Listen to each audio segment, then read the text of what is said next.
Unaweza ukampa mwanamke mtaji hata kama ni wa milioni 7, hata kama ni milioni 200, lakini hela ya mwanamke huwa haiamini kama ni ya kwake. Anachofanya, akitaka kusukwa atakuja kwako umpe ya kusukwa, anapotaka kutengeneza kucha anakuja kwako umpe ya kucha. Mkitaka mkosane, mwambie wewe si una biashara yako. Ukisha mwambia tu una biashara yako, yoka chorori yako yofunyeja. Yani usimtarajie mwanamke kumpa mtaji wake ndo umtarajie kuwa kunamuona anashona nguo, anafanya nini.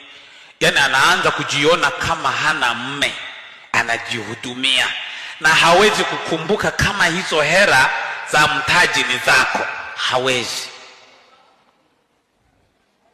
Yani ni bora umwambie tumia kiasi chochote kwenye fedha yako, halafu nitakurudishia. Atakuelewa.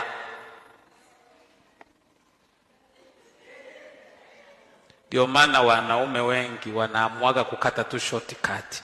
Hampi kazi mwanamke, hakuna cha biashara, hakuna cha nini, anaweka ndani. Kazi yake na yeye awajibike kuwa anajieleza kila siku. Hatuna hela ya mkaa, sina ya voucher.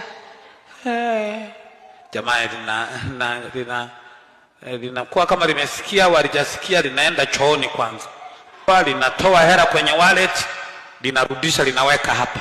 Linampita kama halijasikia.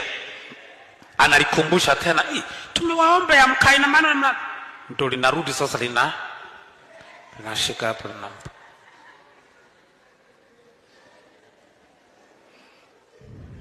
Sina maana ya kwamba usimruhusu mkeo kufanya biashara, ila nina maana ya kwamba uelewe